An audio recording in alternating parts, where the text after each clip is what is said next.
Hey guys, Cryptodad here, and I wanted to cover a breaking news story about the CEO of Celsius, who just pled guilty to 2 felony charges. Now, every Saturday at 6 p.m. Eastern Standard Time, I go over the top crypto news stories before I do my live stream Q&A. So if you're hungry for more crypto news, please join me every Saturday night at 6 p.m. Eastern Standard Time. But let's jump into this story. So this story is getting a lot of coverage even outside the crypto news community. This is a story by Reuters.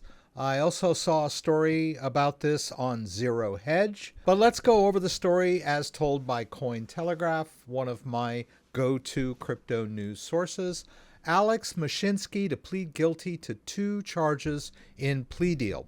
So, U.S. authorities charged the former Celsius CEO with 7 felony counts related to fraud and misleading users after reaching a non-prosecution agreement with the company itself. So, for those of you who are not familiar, Celsius was a crypto staking platform. I believe they also offered loans based on crypto collateral, and they suspended withdrawals in 2022 and left their mostly retail investors holding the bag. The reason I bring up a story like this is because my channel is all about self-custody, and this is what could happen to you if you trust your crypto to someone besides yourself. But of course, there's a little more nuance than just a cut and dried black and white story. So let's delve in a little more. So basically, the charges that he pled guilty to were part of a plea agreement. I think the beginning they mentioned that he had originally been charged with 7 felony accounts. So that was reduced to 2, and he pled guilty to those. His lawyers had been trying to get the charges dismissed. So he admitted to making false statements about the platform's Earn program that encouraged investors to sell their Bitcoin. Now, actually, a lot of investors were told to deposit their Bitcoin in his platform and that they could earn staking rewards. But in effect, they ended up not just selling their Bitcoin, but basically giving it to them. I have some personal friends that did get compensated after the bankruptcy in a deal where some of their assets were paid back, but that was really only around 10% of what they had originally put in. And unfortunately, they used the cash basis value of the crypto. So in other words, my friend said he put in 0.5 Bitcoin, but they priced it in dollars at the time he made the deposit, and during the compensation, they were given 10% of that cash value. But of course, that 0.5 Bitcoin was worth a lot more than that at the time of the dispersal. So they kind of got screwed twice on that one.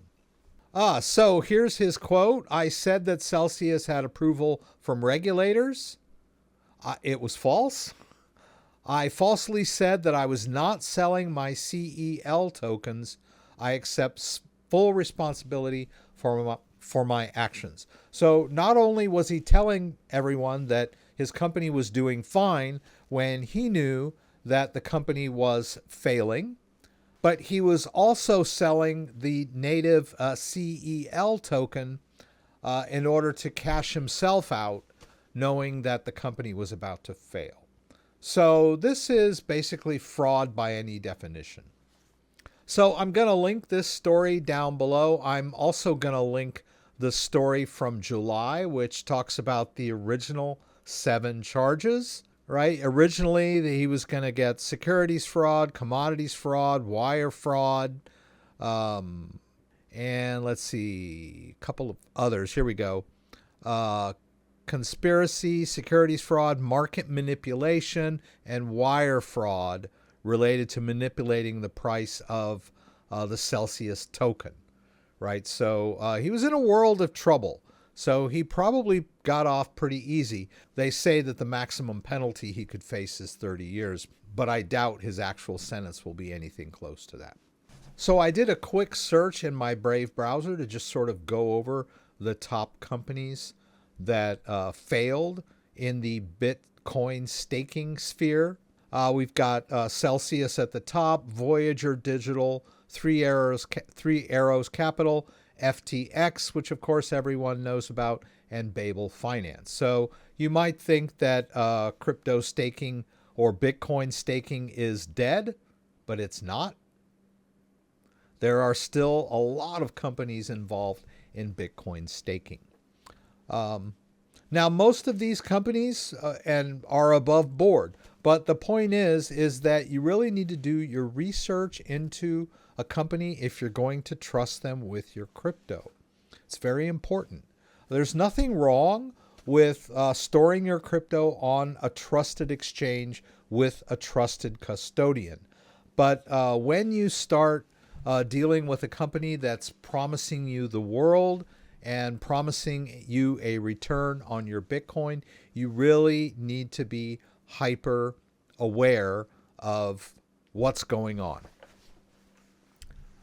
One thing that I would like to point out here is that Bitcoin is a proof of work coin. There is no native mechanism within the Bitcoin blockchain for staking rewards, which is different. There are other coins that can be natively staked, like Ethereum. Ethereum is a proof of stake coin. It can be natively staked. You can earn rewards on Ethereum from within your own wallet. But it's technically challenging, and in order to do it directly, you need a lot of Ethereum.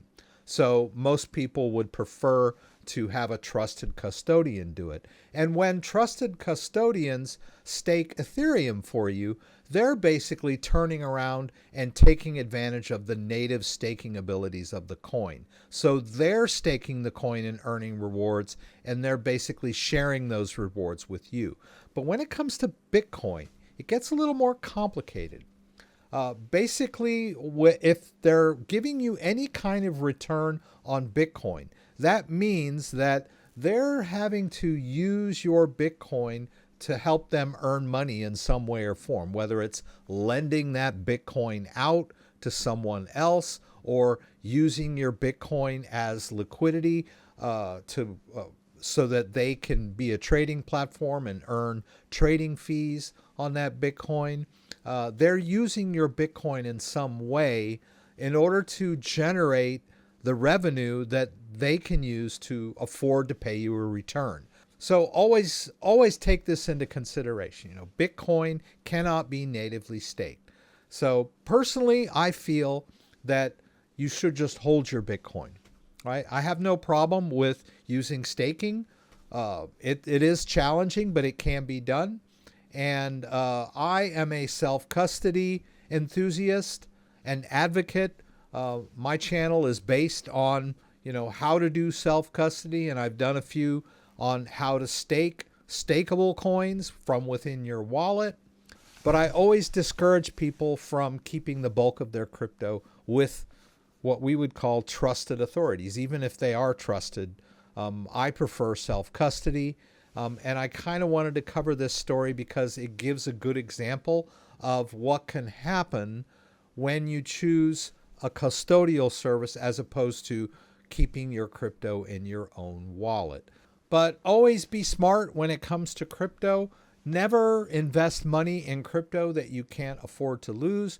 And if you have a choice between a custodial authority holding your crypto and self-custody of a wallet, I always choose self-custody. And if you're wondering how to do self-custody, check out my channel.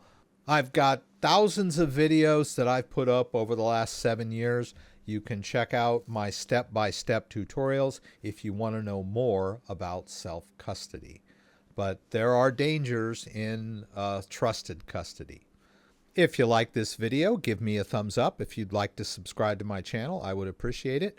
When you subscribe, there's a little bell that you can click. That will allow you to be alerted whenever I post new content. Once again, thanks for joining me and hope to see you again soon.